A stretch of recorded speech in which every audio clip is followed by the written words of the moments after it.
Hey everyone, and welcome to the Sunny Go One Piece podcast. On this episode, we're going to be diving into episodes 560 through 562, which will cover manga chapters 639 through 641. And the Straw Hats begin to pair off against the new Fishman officers as the one-on-one fights begin. So, synopsis. The Noah is now on a collision course with Fishman Island. The Straw Hats hold off the new Fishman pirate officers while Luffy and Fukaboshi team up to take on Hody as they attempt to protect Shirahoshi and stop the Noah. Alright, so differences. So there are a few differences. Most of these are just sort of added little scenes or moments that obviously were meant to sort of fill time and to extend out certain scenes to be able to delay the pacing, basically. So the first one is similar to when Hody did his transformation. Instead of being kind of done off screen in the anime, we actually see Hyozo transform while Hyozo is drunk and he basically takes this large quantity of energy steroids, talking about wanting wasabi octopus, and we see him transform into his white form. As well as during this moment, Zoro is also having sort of a mini fight with Nuru, who's like this angler fish essentially. But in the manga, it just goes from that moment where Robin is taking out a bunch of henchmen and Hyozo is already seen in his white form while Zoro comes up behind her to back her up. The next one's kind of a scene rearrangement. Luffy's declaration that he'll protect everybody and everything to Hody should have taken place at the beginning of episode 560 just before Wadatsumi started crying over being dropped from the Noah. But in the anime, they placed this scene at the end of 560 as sort of this dramatic cliffhanger, and so yeah, it's just kind of a rearrangement there. So this next difference is a real head scratcher because it's different on a couple levels, and in fact, it causes like a small continuity inconsistency. And so the moment I'm talking about is when Wadatsumi basically KOs Tsurume, and you see this reaction shot from Usopp and Chopper in the anime. They're both running up, and Chopper is in his brainport form, standing next to Usopp. This can't actually happen, or it doesn't really make sense for it to happen, because right now at this moment in the manga, and in the anime too, I might add, it's not as clear in the anime, but Chopper is actually in Horn Point fighting Daruma.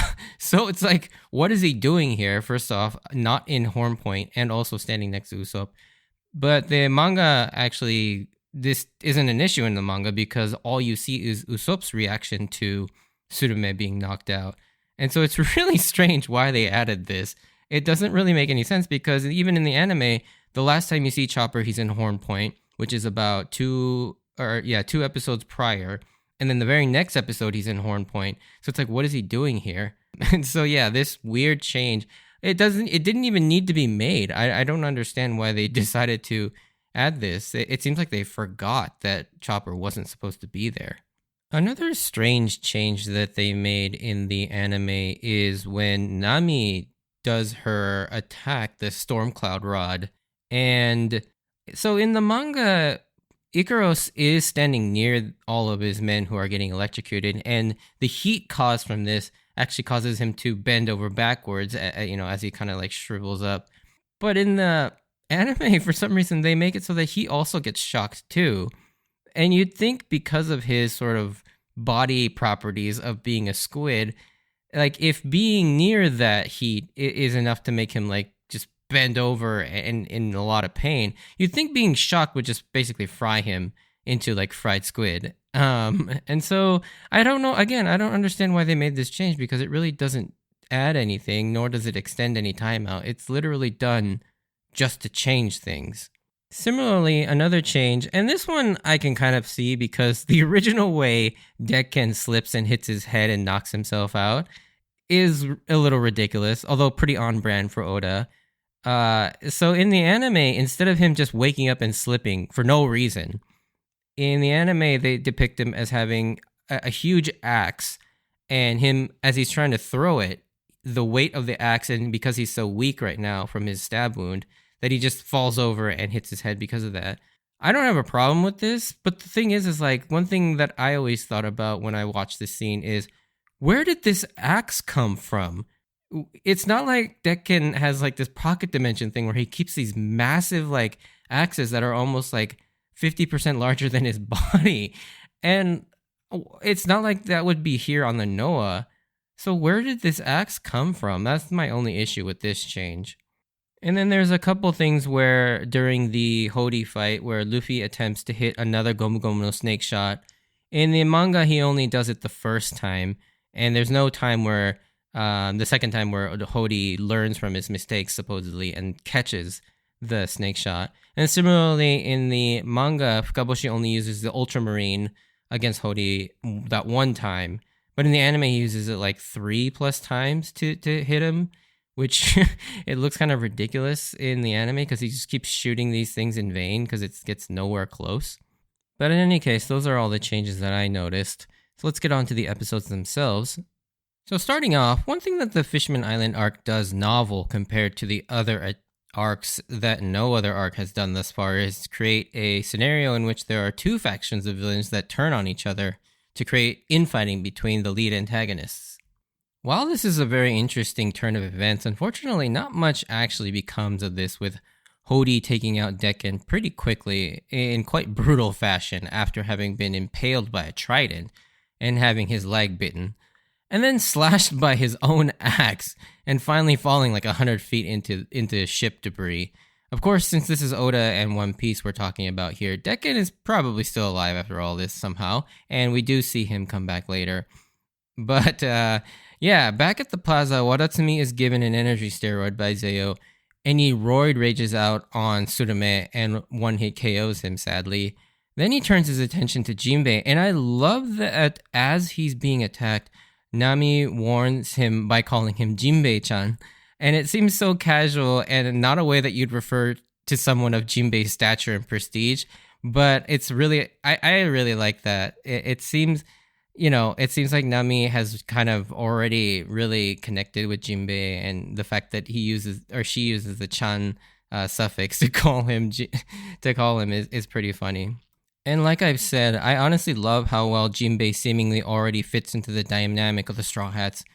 I mean, seriously though, Jinbei is an overpowered beast as he uses his Fishman Karate 7,000 bricks roundhouse kick to stop Wadatsumi's attack like it was nothing.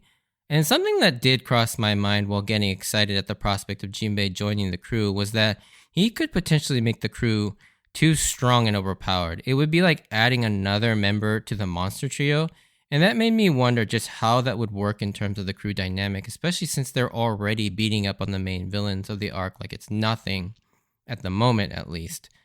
And I didn't have too many concerns about whether there wouldn't be any challenges left for them, as we've seen just how strong the enemies are in the new world, but it would be such a drastic power-up for the crew after just having received a power-up thanks to the 2-year training that they did.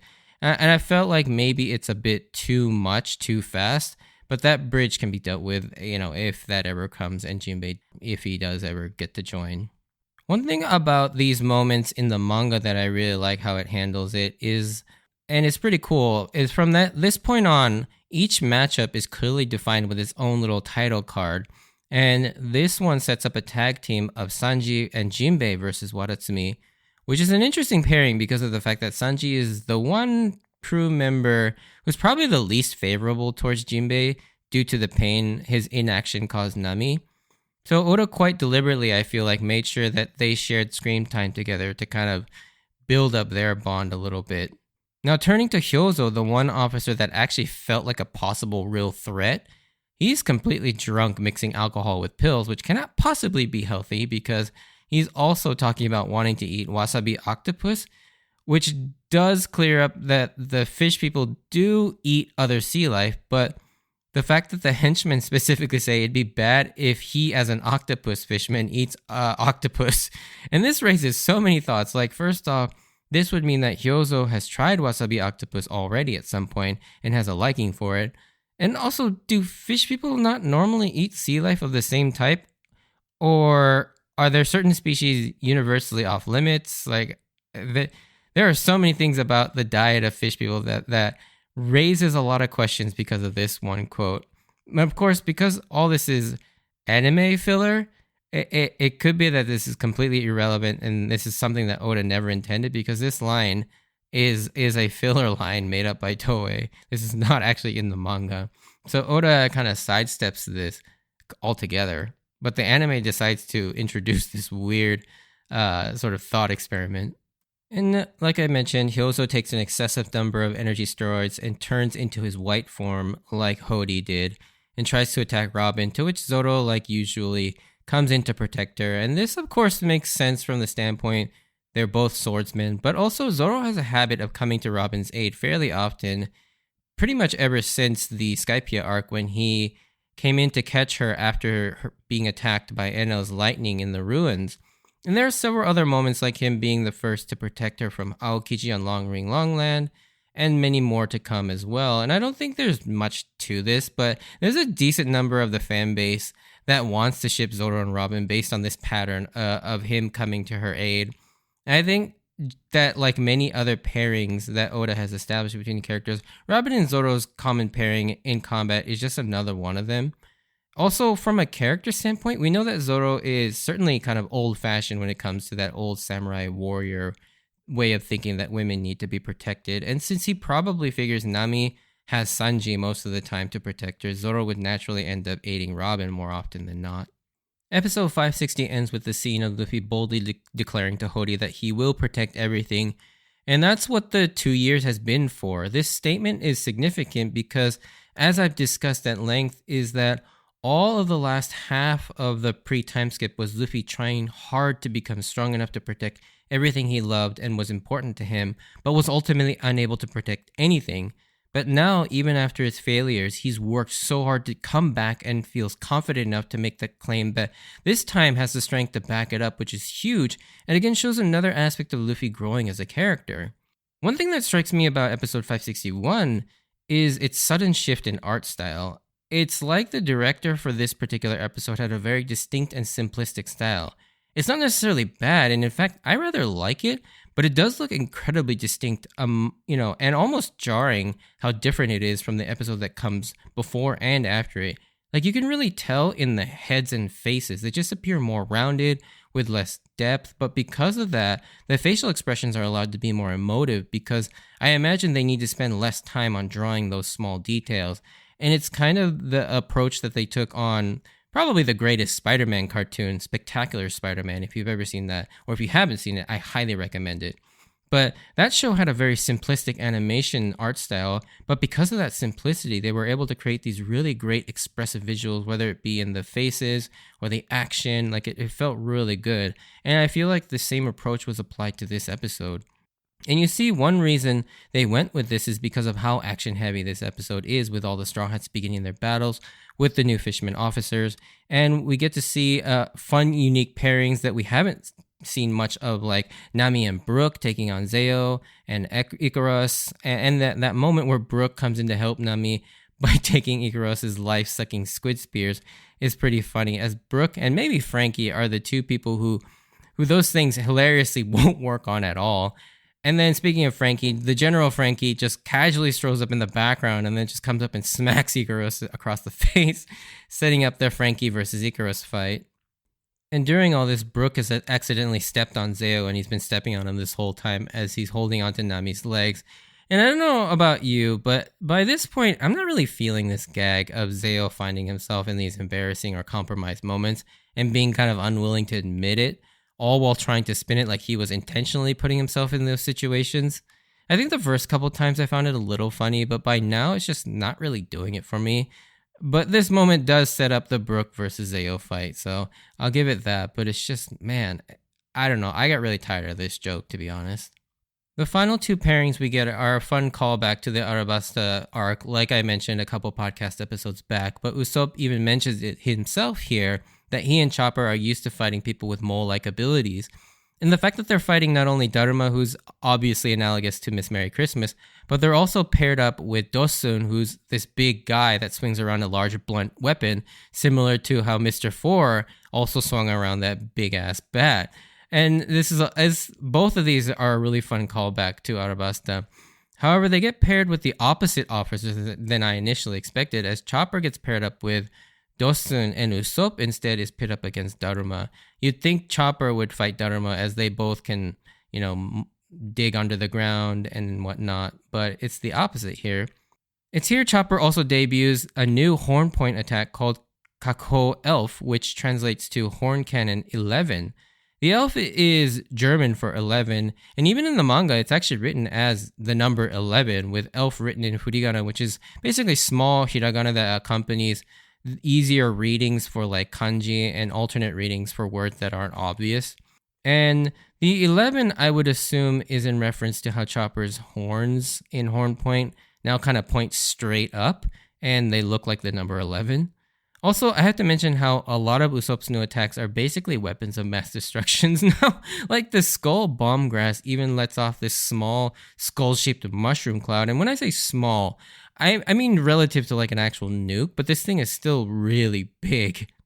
However, if you've noticed, one thing that I've always found a little disappointing about this arc is that neither of the female members of the Straw Hats get an actual opponent, and Robin doesn't even appear in the lineup montage towards the conclusion of this episode, which is really stupid, I think.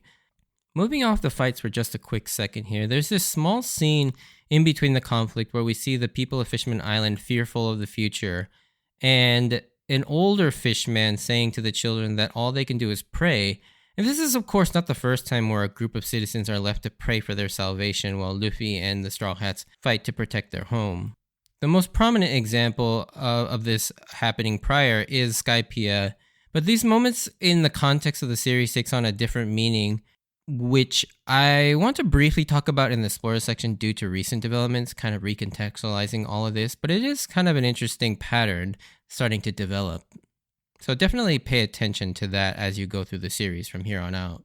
But going back to the ocean side of the fight, Rewatch has learned from one of my pet peeves of movies and TVs, and what the YouTube channel Cinema Sins back in the day I used to watch. I haven't seen them in a while, but that both they and I have come to refer as the Prometheus school of running away from things.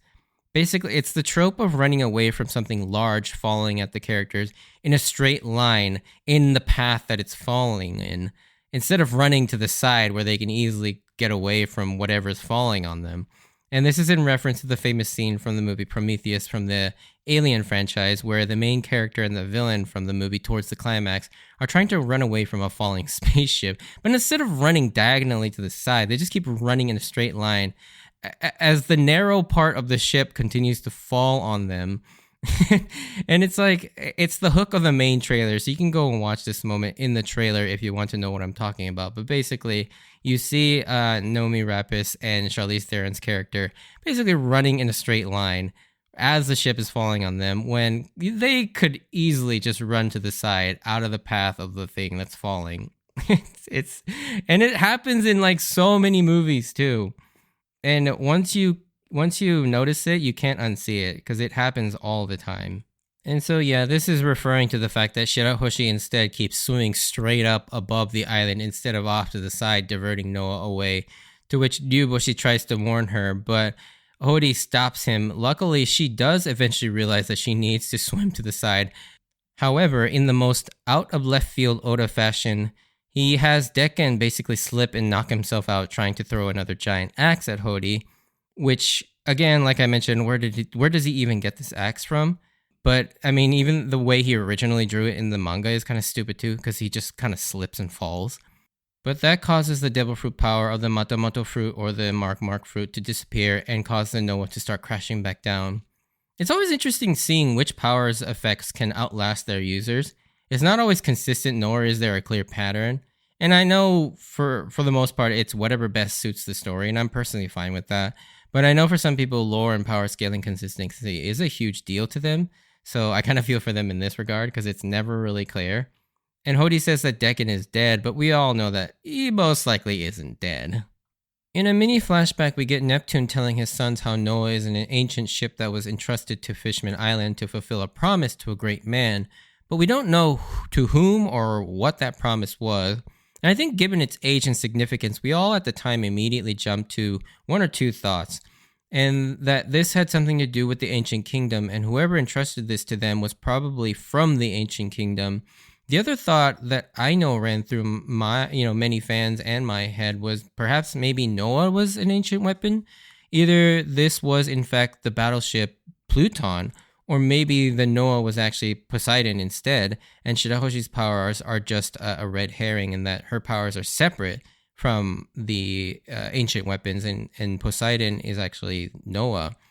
Of course, we will learn more about this later on, but for now, Luffy needs to find a way to stop that thing from crashing down.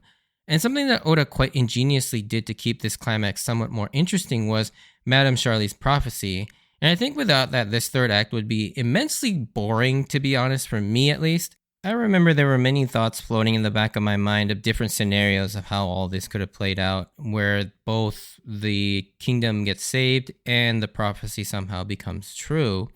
And maybe the solution to the problem in the fulfillment of prophecy was to actually let the Noah destroy Fishman Island, and perhaps the happy ending would actually be that they get to relocate up to the surface.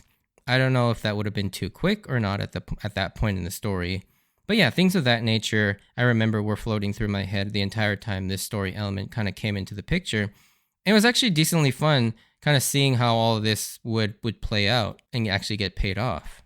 Now, there's a really significant and interesting moment where Fukaboshi confronts Hody about why he's doing all this, because as you might have even thought to yourself, why is Hody doing what he's doing? It makes no sense if he's if he's all about Fishman's superiority and domination of Fishman, why is he willing to let the entire race essentially be wiped out? Has he just gone mad? Is his hatred for humans so deep that he can't even think straight anymore? Are the steroids impairing his mind? Fukaboshi questions him. And did something terrible happen to you at the hands of humans? What did humans do to you to make you this crazy? And it's difficult to talk about this in this particular episode because it's never revealed what the reason was, and we don't actually find out to the next episode. But we do see an incredibly shocked reaction from Fukaboshi, which stuns him so much that he lets his guard completely down, resulting in a near mortal wound. But this scene in particular, the revelation, is probably the one really redeeming quality of Hody's character. Unfortunately, we can't talk about it till the next podcast episode, but that'll be an interesting conversation. But Fukaboshi, before he fell, surprised me though, because it's revealed that he had come up with a plan to help everyone get a chance to take out Hody. And I actually like that the citizens of the island that Luffy is trying to save are playing a bigger role in their own salvation. I mean, not since we saw, BB kind of take matters into her own hands during the Arabasta arc. Have we really seen that? I mean, Conius, to a certain extent, helped Skypiea, but yeah, it's a really rare, I feel like, to have the people that he's trying to protect also doing something to protect themselves. And in the final moments of episode 562, we see Hody getting more and more desperate as he eats another handful of energy steroids. But what he says here is quite telling, especially with the context of what's revealed in the next episode. Hody talks about it doesn't really matter to him anymore, even if it shortens his life. And no matter what the cost, he will destroy humans along with his almost mindless beast-like appearance after his third massive boost with steroids. It's just like he's kind of just going off of instinct more so than any sort of logic at this point. And the last shot of him cackling as the episode ends, you can see in his body he's kind of lost a lot of his mind with sort of the blank eyes he has. He's laughing and it looks like he's enjoying himself, but if you look at his eyes, they're just completely dead. And so yeah, it's interesting to see this sort of transformation of Hody just further and further getting consumed by his hatred. And we close this set of episodes out on the cliffhanger that Fukaboshi finally knows the true identity of Hody, which is very ominous. And I know many people find this reveal to be a bit disappointing, but I think it's the opposite for me, and easily the most important reveal, and the thing that ties the whole arc together in terms of the both thematically and narratively. So yeah, I can't wait to get into that in the podcast, because this is literally one of the few things that makes Hody and the Fishman Island arc very interesting. But that'll be it for this episode, and if you did enjoy this, send me a like or comment, please. And if you want to join me on this journey of rewatching One Piece, please consider subscribing.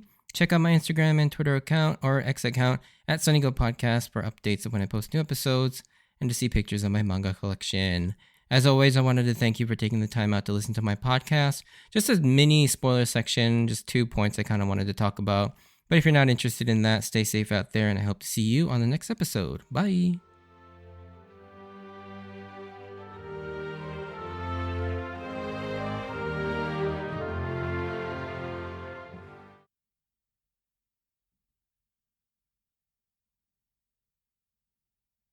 Alrighty, spoiler section. Just two really small points I wanted to make. The first one is sort of going back to the idea of the citizens praying for their salvation. Knowing what we know now, and now upon this rewatch, I'm noticing this a lot more, is now that we know Luffy is a literal, or he's not a god, but he has the power of a god. He's the sun god Nika. And so, like, these scenes of people, like, praying for Luffy is interesting because he actually is a god that's saving them. Like, before, it was a different meaning, I feel like. You know, you had this dynamic of people just kind of putting faith in a higher power or a god and praying and whatnot. And back then, it was just sort of like, okay, yeah, they're praying, but their prayers are actually being answered by real people. But now with the hindsight of Luffy being somewhat of a god, I mean, he is still a human, but it does take on a whole new meaning. And it'd be interesting to see going back in the series, once the whole series is done, to see like how thematically this actually ties together. The other thing I wanted to mention is the Gomu Gomu no Snake Shot. I often wonder if maybe this is like a precursor to his Gear 4th Snake Man and how he does that. And it's just something that I again noticed on this rewatch, that I was like, oh, I forgot that he had a move called Gomu Gomu no Snake Shot. And later on, he obviously goes on to invent Snake Man. But yeah, I just thought that was interesting. Anyways, thanks for listening, and I'll catch you on the next episode. See ya.